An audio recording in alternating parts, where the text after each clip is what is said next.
Antonio. I am based in Winnipeg, Manitoba, and I'm just right into Canada.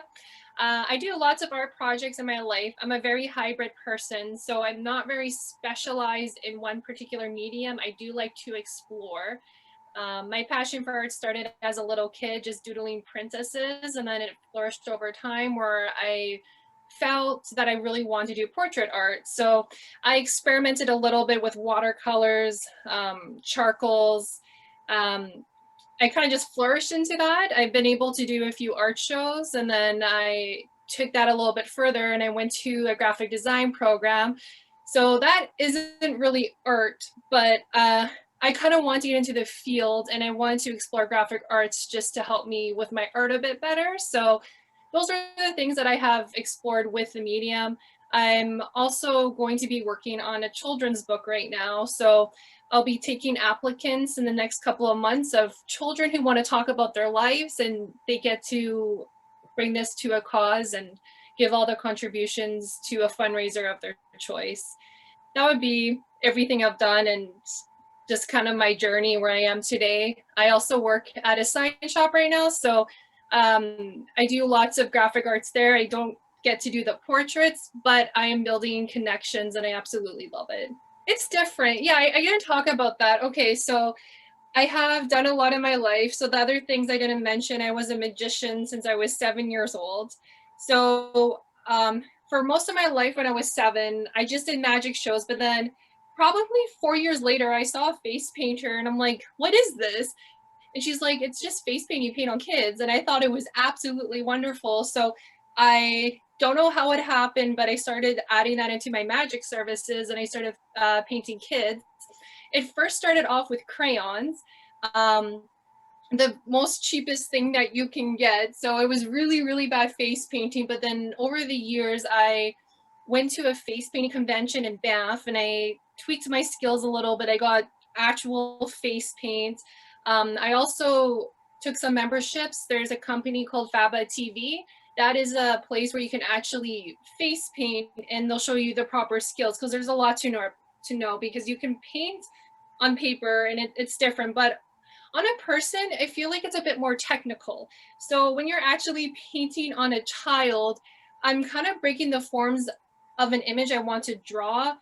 Um, and you have to be quick. So the brush is different. You also have a moving canvas. So the kids like to talk a lot. So I feel like you can't just paint. You have to be a bit of a people's person and you also have to be aware of what you're painting on the kids. So it's a lot, but I love it. I would say it's more design based than anything, but it's been a really fun journey painting for kids. I know the pandemic right now, I haven't been able to do that. So in Winnipeg, we were on full lockdown for a year. So it's been very, very boring here and the industry has been fully shut down. We got an announcement though that we're able to open up again. So when that does allow us to open and do our stuff, I'll be doing more face painting again, but painting on kids is different. Yeah, you have to do it for yourself to notice the difference, but if you're a people's person, it's something that you should really explore. Thank you. Yeah, it was a project I learned in school. They said the best way to learn portraits is basically painting yourself and you look at a mirror while you do it. I think because I had a passion, I did teach myself portraits. I also got inspired by social media, and I feel like when you look on Instagram and Facebook, you see like the best pictures, and I just wanted to do that. So over time, I've been able to draw my own, but I just went to school to flourish my skills. My mom is talented, so it must have been passed on because she was really good, but she stopped because she just got busy with her life. But she was really good at drawing still portraits. I personally think she was better at me at one point. And then my grandma, she was also a painter and she does ceramics. I think it kind of runs in the family because my father, he's not an artist, he's really bad, so he'll draw stickmen, but he can sing really well. So I think the creativity kind of just flows to us. But I know ever since I was probably 3 or 4 years old, I just had that burning desire to draw. When I was in school, I didn't really care for the other subjects like I should have, but when it came to drawing or creative arts, I really wanted to do more. And it's just kind of like you get into the flow of it when you start drawing almost. I'm sure you probably do that a lot. So you kind of just, everything kind of stops and you're just at the moment. Um, I feel like in school though, it kind of taught me how to draw better. I think beforehand I just kind of went with it and my drawing wasn't too bad, but in school they kind of taught about like form and lighting, um, and learn how to actually utilize shapes. So I think school helped all around, but I've been drawing since I was like a little girl, so I'm not really sure why. Yeah, not too much. Like behind myself, I don't mind doing them. So this one was just when I was at Chicago. I don't think you can see it very well, but I went with my school at Red River College and we went to go downtown and one of our assignments were to draw the landscapes that you like that inspired you. So this was a pizza shop. Chicago is known for their deep dish pizzas, so I had to draw one because I love pizza. And I brought something here when I was just in high school. We had a lot of projects for landscapes. I had a wonderful art teacher. I think her name was Madame Lucham, and she was all about landscapes and just kind of drawing through your memory of whatever you know about. So um, I kind of just saw this picture and I felt like I resonated with it. So when it comes to landscapes, I do it. I'm not fully inspired from them.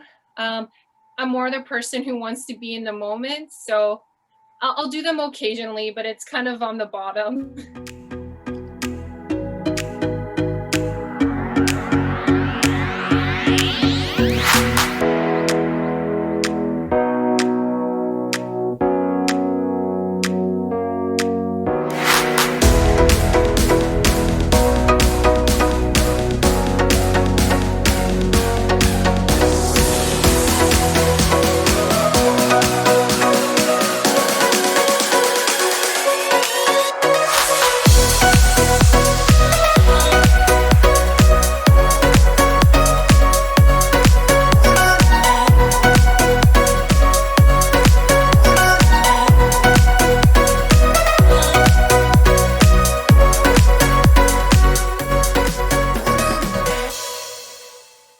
So, what is your earliest memory of you doing art, any type of art?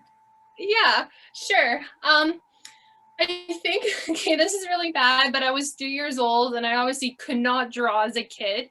But I got a Disney princess book from my dad and I thought they looked really pretty and I wanted to draw them, but I didn't know how to do them. So I took a piece of paper and I put it over top and I started tracing the princesses. And then I told my dad that I drew these. He's like, "Oh, you're so good. So we should bring you to an art school." But I actually didn't know that at the time. Then I felt a little bad that I wasn't honest with this. I was like, I think I can do this. So as a child, I was just inspired with drawing and books. It just kind of like came to me. So I think if years later I started doodling and I brought a little drawing book as a kid of animals. And then I knew I remember drawing outside in my backyard and it just kind of, it really brought me to the moment, which was incredible. And then a few years later, my dad brought me to an artist. I think I was 10 and 11. So we actually didn't even do portrait art. She wanted me to draw the landscapes. Anyway, I didn't really feel inspired at that time, but I remember that kind of went all together too, and it was really fun. So I think it did really start as a kid that I had a lot of creative experiences.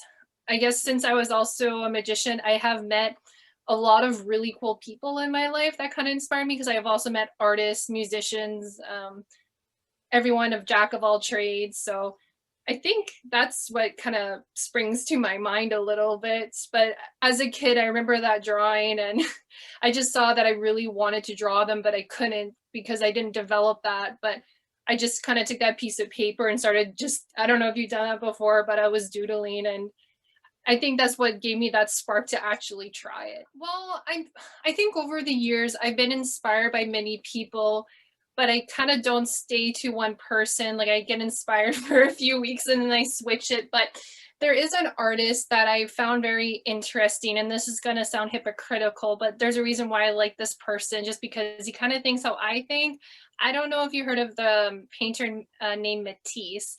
He's older, so he's no longer around, but he started off as a portrait artist and he was absolutely incredible and I loved it. But he was not known for his portrait art. He was known for doing very basic drawings and taking them in 2D but making them 3D. So he was amazing at experimenting with perception. So when it comes to my portraits, I've always kind of like took that and I try to like look at a person differently. And I think that's what inspires me is like the perception of them. If you ever heard of Matisse, he's absolutely interesting because when you look at these drawings, they're so basic, but there's so much more to them. And that's what I try to strive for with my portraits. It's like, I want to show that special element of a person. If it's their eyes that make them unique, their nose, lips, like the little things no one really thinks about. But with art, you kind of get that communication and relationship with that person in a really interesting way, more on an energy level. So I really like Matisse because he was able to do all that. So I kind of just took the elements of what he believed in, and I just kind of, that always stuck with me a bit. I'm trying to think of other graphic artists, but I think I haven't really found one person that I liked. I kind of just look on pictures to see what I'm inspired by, but I know like even my friends who are super talented that aren't well known, they kind of inspired me, especially when I went to Red River College. I had a really awesome friend. His name, well, this is not his real name, but he called himself Usher, but he was probably the most skilled illustrators I've ever met. So when you saw his art, I obviously don't have it with me, but he amazed me that like there's just so many skills and levels to learn, and it just pushes me to be a little bit better. So he was extremely technical based, but his drawings were so amazing. He got 100%, and I wish I had a picture because they were that good. I don't think he's ever been very well known, but I would say someone that was close to kind of gave me that inspiration to keep going, because sometimes when you do art, you get that creative block and you don't want to draw. I've had that a few times in my life. So someone like that with that much talent, it's, you kind of look up to them a bit. So I always say Matisse just because he's a little different. And then my friend Usher, he was just absolutely incredible. I haven't talked to him lately, but I think I'm more inspired with like people I know because it's more relative. Sometimes I'll look at famous artists and I would like what they do, but I kind of forget about them because I don't talk to them every day. But there's so many great artists around the world. It's just the talent never stops. Yeah, it's a really interesting process. I kind of look at what is in front of me to see how I'm going to do it. I know a lot of artists, they like to think of all these ideas. From my past experience, I've always stuck with my first two ideas because the other ones just never go through. So I kind of don't listen to that because it never worked for me.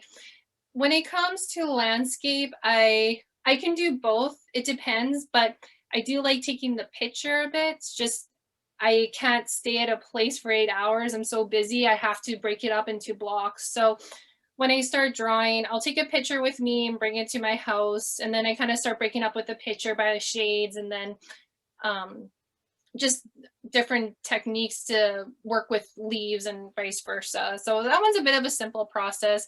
I have drawn in person before and I like it, but um, it's really hard to capture the moments, I think, because it changes quite often. And I like to stay with that area, but once you're outside, it's going to be light and dark. So I'll get there to kind of just get the feel of it. And then after that, I'll just kind of take a picture and go home and break it into parts. So I've been able to just kind of go with it. And I think a lot of artists may not like that, but I do try to get high quality medium. So with watercolors, I get Galleria, um, even with not watercolors. There's a few other things. I can't remember the names of the brands, but I try to get the best stuff. And then I take the colors and I kind of literally just have my palette in front of me and I observe it. And then I kind of just mix the colors as they go. I don't know. Some people like to prepare everything and I feel like I've done that and then I never use the colors. So I kind of just have my complementary colors and I'll mix them up. Or if I'm able to grab a shade that I've had, then I'll kind of just mix them up all together. So I'll buy the palette, have the main colors with me. I'll start mixing them up a little bit if I need them and I paint as I go. And that's usually enough for me to figure out the shades. And I don't know, I kind of get in the zone when I see my colors, I'm able to kind of mix and match them, and I kind of just know what works. And then I'll experiment a little bit too. So I don't have a color, I'm not going to go buy one. I'll usually just go to the store and just see, I'll see what's in front of me, not the store, sorry. And I'll just kind of start painting with what I have. And I don't want to spend too much money because I feel like you can be very creative with the stuff that you have in front of you. And that's what I like to do the most, just kind of just use what I have and be resourceful. I have spent a lot of money and I buy a lot of things, and I realize it's just, you don't need that much stuff. So I think learning that skill for artists is huge. You can use what you have. I do recommend using higher quality products though, just because you kind of get better results at the end, but kind of using your creative talents to figure out colors that you want. And that's what I'm usually doing at the moment. This one?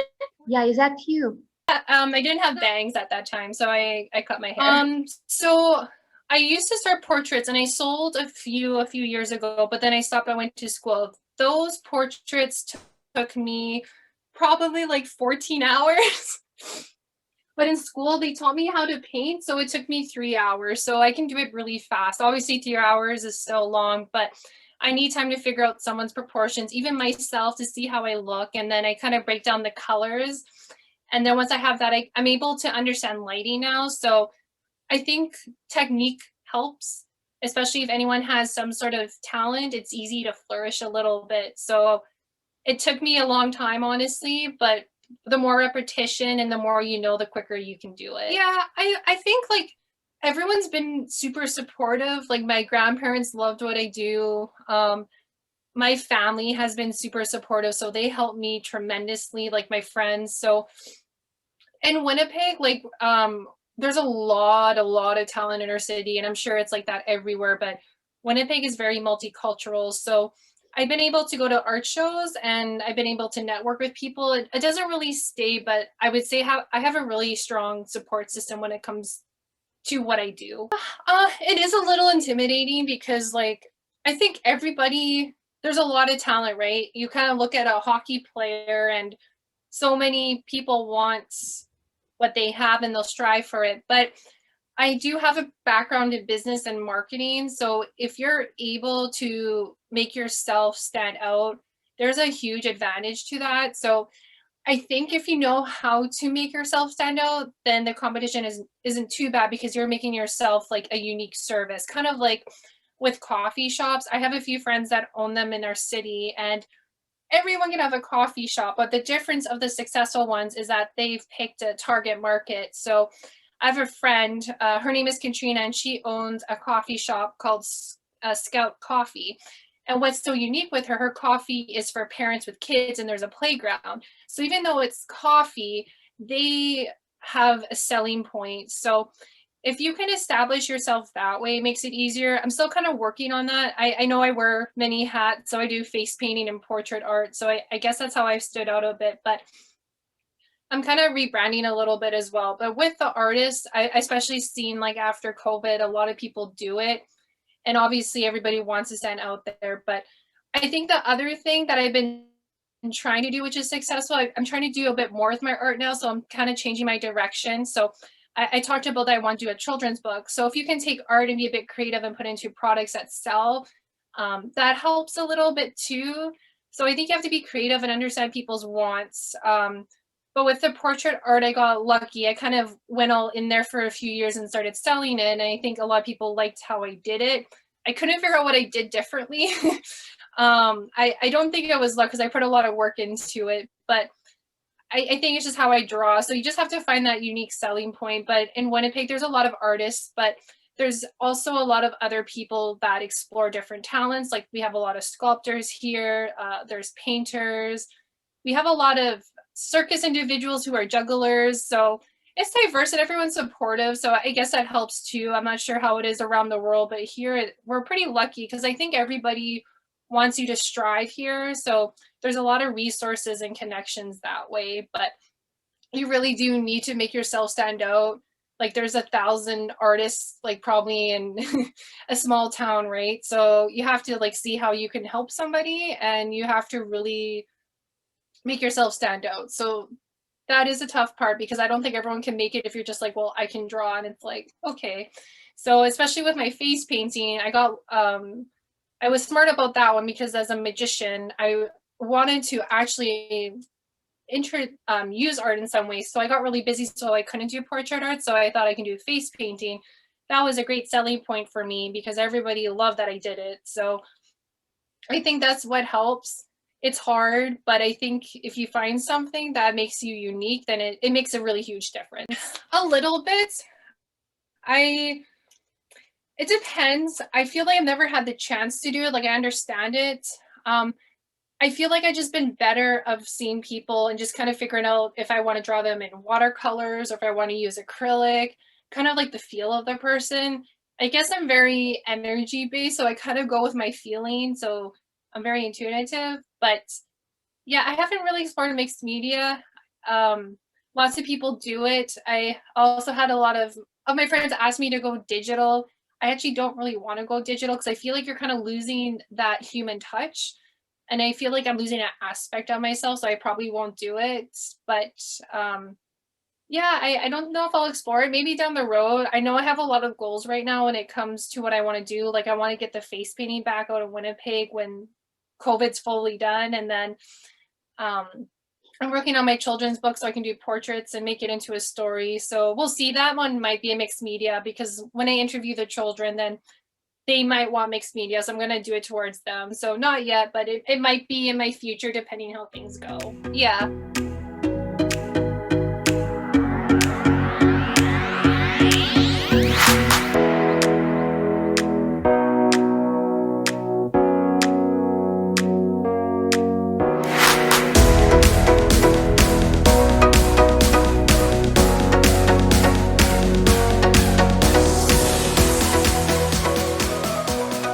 I do. I think I've been um able to sense things without like really knowing it, and someone can kind of lie to me and I can tell that they weren't being honest. I usually don't tell people that, but I can kind of feel their true self, if that makes sense, and the essence of it. So I think that's why I go into the flow. Like you kind of just have that gut feeling a bit. So I really do use that in the moment, what works for me and when I meet others. So with the kids, I think I love doing it because they're the most purest humans. So you get to have fun with them and they're so energetic. And I think that's kind of why I really stuck with face painting for so long, just because the painting can get a little boring sometimes, but because the kids are so passionate, they want to be other things. It's honestly so much fun. Like for the face painting? Yes. Yeah. Oh, yeah. The moment that things get better, then yeah, I'm gonna bring it back again. I am connected with a lot of agencies in the city, so I took 1 year and I kind of just prospected to all the face painters and entertainment agencies I knew about, and I told them to bring me on, and some of them actually did. So yeah, I'm gonna do it for sure because every most of my summers, my weekends are full with magic and face painting.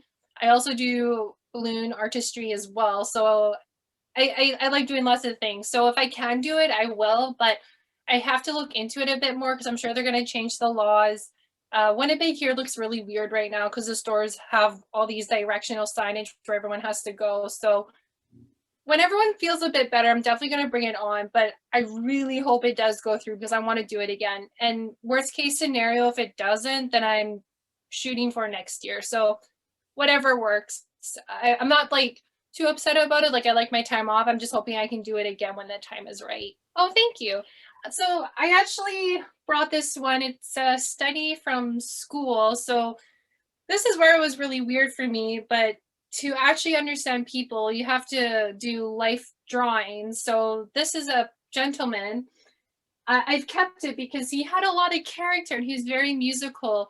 So this is something I did in 30 minutes. So this is kind of an exercise. You don't have time to think at all. You kind of just have to go for it. So I took this guy, he came to my class, he just started playing music and then we sat him down.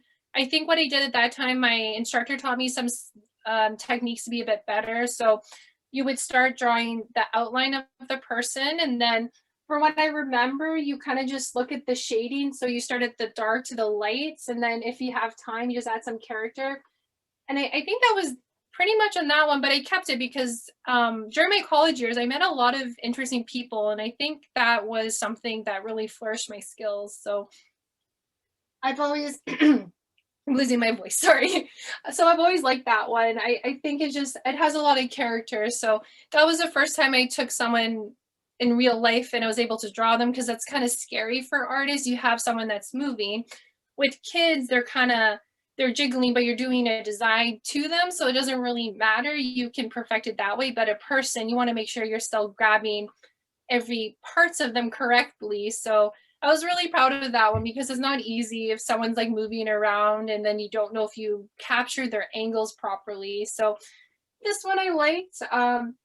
I do like having a nude background on that one too, because it saves you a little bit of time not adding all those extra colors. So you're kind of just building on with the shading, and yeah, you kind of take the element of the one person, and I got to draw them playing music. And I think everyone has a special talent. So I thought that was really important to this person, because we had a lot of models come in and they were absolutely great. But I like that this person kind of showed his true character a little bit more. I've done that in the past. I don't do that anymore, but I did take a class into it. It was very interesting. A very different experience, but I did find doing that made me look at people a little bit more differently, and I was able to actually draw them. So you kind of don't look at anything else but like shapes and forms. So I've done it before. It's an interesting experience. When I had the instructor, it was like a crazy exercise. So they told me you had 10 seconds to draw, then stop, and then 10 seconds to draw this part, and vice versa. So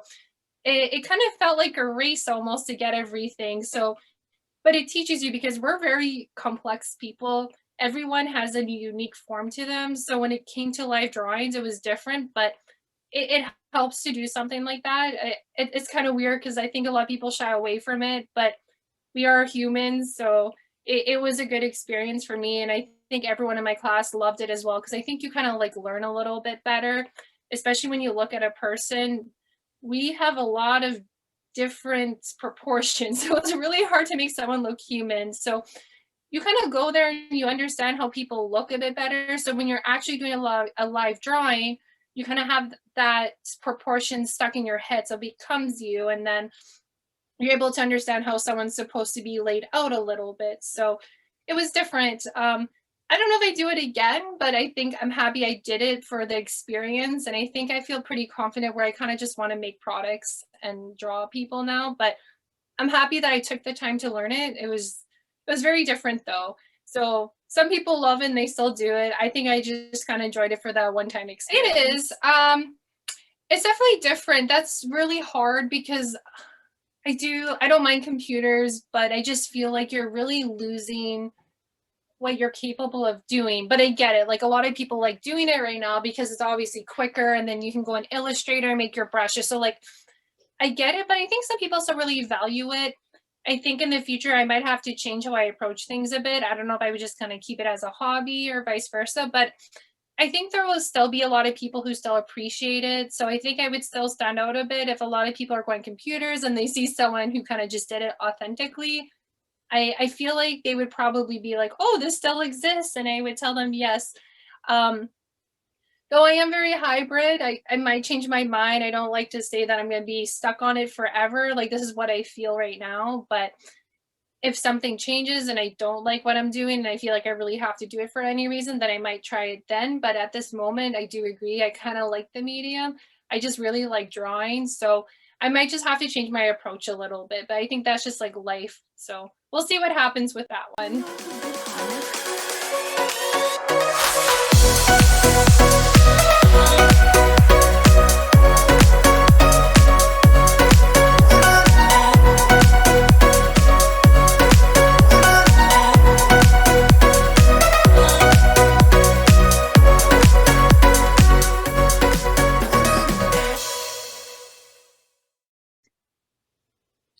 I kind of did. Not anymore. As a child in school, anytime we had a creative assignment, I always did comics. So it was a lot of fun. I always kind of went with animals. That was my absolute favorite. But I haven't done anything yet. I had a request on it. I'm probably going to hold it off a bit just because I kind of have my plan for the year. So I want to keep it that way. But if it ever came to it, I'm definitely more than open to look at it. I would say I'm good at art, but my storytelling could definitely improve and I would need a copywriter. So I feel like that's something I couldn't do individually. I'm gonna need more help with that one. So I think I would need some creative minds, and that's something I'm not ready to go into just yet. But I absolutely do love comics. I love watching the Avengers if anyone has seen it, and that's my absolute favorite. What do you think about the graphic novels? Don't know if I've really got into the graphic novels. Like I like reading and whatnot, but I'm a little particular in that sense. When it comes to reading, I don't really read those. I kind of read more about like leadership books, self-development books. So I'm always trying to like flourish my skills a little bit, and then I kind of keep my drawings separate. But I know lots of people who like it. I think I'm a little, I don't know if I'm stubborn on that one. It's also kind of more of a time factor. I am really, really busy, so I've just never had the chance to get to it because I've traveled a lot. I work full time at the sign shop, and I'm trying to do other things. But they're really cool. Probably in a few years, I might get to it. Well, it was really interesting. So I've traveled independently or with a lot of friends. So I've been to France. I've been to Rome. Um, I went to Mexico, so I've been almost to a lot of places. So I never really had the chance to draw at those places, but I think I captured those moments. So I think the inspiration stays with me. Um, I don't think I've done anything else with it, but I did go to Florida and I went to Disney World and I I decided to draw Mickey Mouse, if you know who that is, Minnie Mouse. And I did a little cartoon for them, and they actually gave me a prize for doing it. So that was fun. That kind of brought the character to me, which I think is why I love face painting. And then I think with traveling, though, I think it just kind of opens up your horizon a little bit because when you get in those creative blocks, you just don't know what to draw anymore. And then you kind of go around the world, you're like, oh yeah, this is what I draw because I like the feeling, or you like seeing new things. I get bored kind of fast, so I do need lots of exploration in my life, and I need lots of adventures. So I kind of do it more for my well-being, and then I think that's what strives me to draw again. Oh, thank you. Yeah. I haven't really touched social media lately, so I've been a little bad. um, but I was really influenced. So I have been on a few blogs. I have networked with a lot of people. I did take a step back though. I just had some personal things that happened in my life that I had to sort out. So I decided to kind of get off of it a little bit. But after the pandemic this year, I'm also moving with my family. I kind of want to rebrand myself a little bit when I will present myself again. Before that, though, I was trying to like network with all the artists, and I liked being out there. And I know I put my name on a lot of platforms. So I think I left my mark. So that's good that I'm still found. But when it comes to social media, I know that's changing a little bit and you have to be a bit more aggressive. So I'm kind of holding off a bit until I feel a bit ready, just like with more of my personal life.